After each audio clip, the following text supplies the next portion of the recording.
Всем здравствуйте! Сегодня мы с вами поговорим про патентные петли. Я расскажу вам про два способа, как их вязать.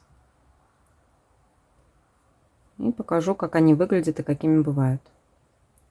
Итак, сама патентная петля – это петля, которая вяжется или с накидом, или провязывается за предыдущий ряд. Используется в патентных узорах. Они чаще всего используются в толстых каких-нибудь теплых изделиях.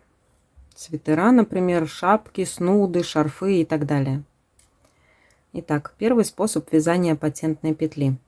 Или петля с накидом ее еще называют. Мы провязываем с вами одну лицевую петельку, а следующая петля у нас будет патентная. Петля с одним накидом. Делаем накид и снимаем петельку. У нас получается петля с одним накидом или патентная петля. Дальше опять провязываем с вами одну или две лицевых, неважно. Делаем через 2, например, и опять делаем накид, снимаем одну петлю. Вторая патентная петля. Так она вяжется с одной стороны. Она бывает с одним накидом. Бывает с 2 или 3 накидами. Если мы делаем 2 накида, то по другой стороне, например, да, в каждом узоре по-разному, мы просмотрим этот вариант. Вот наша петля, которую мы снимали, патентная петля, да, она у нас шла с одним накидом. Если вам надо сделать 2 накида, петля с 2 накидами, вы делаете накид и снимаете петлю вместе с накидом. У нас получается петля с 2 накидами. Опять мы делаем петельку, вернее накид, и снимаем с вами петлю с накидом. Получается петля с 2 накидами. Они бывают с 3 накидами.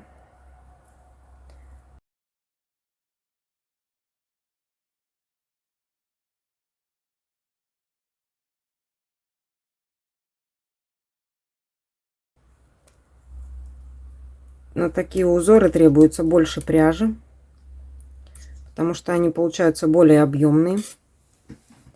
Итак, мы с вами провязали с 2 накидами. Можно сделать и с 3 накидами.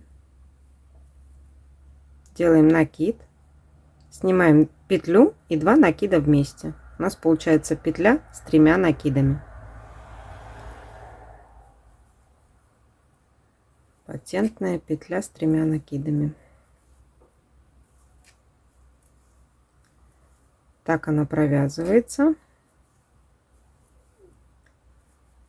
И в итоге по изнаночной стороне, когда мы будем вязать, мы должны с вами будем эту петлю провязать вместе изнаночной петелькой. Вот, подхватываем все накиды и нашу петельку и провязываем изнаночной петлей.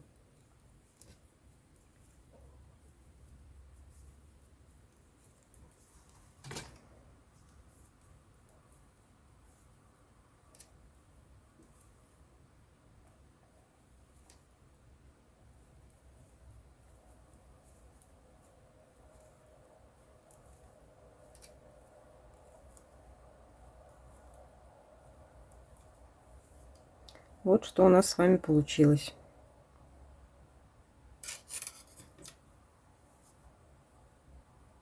Вот она, наша патентная петелька.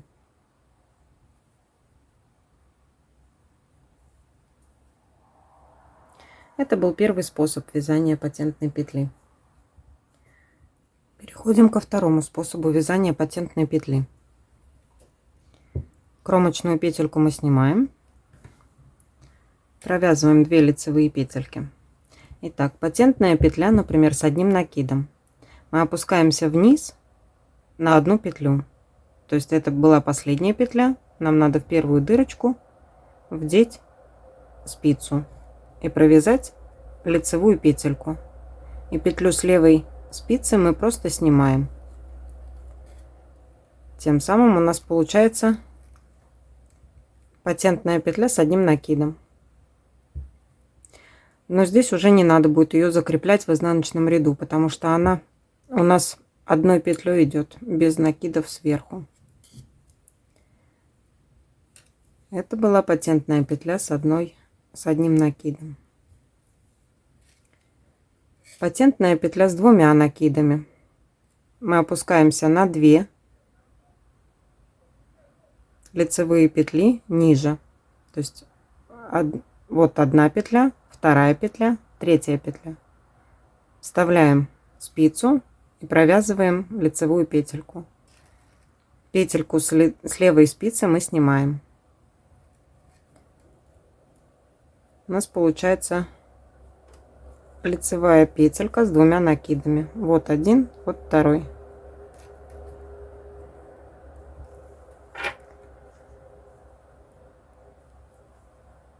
Теперь провяжем с 3 накидами. Опускаемся еще на одну петельку ниже. Первая. Это будет с одним накидом, с 2 накидами и с 3 накидами. В третью дырочку провязываем лицевую петельку. Выравниваем ниточки, и у нас получается петелька вот с 3 накидами. Патентная петля. Здесь уже сразу она провязана. В отличие от первого варианта. Ну, кому что нравится. И, возможно, вам попадется какой-нибудь схема узора с такими петлями. Патентными петлями. То есть петля с одним накидом, да. Возможно, попадется такие, которые надо будет опуститься на петлю.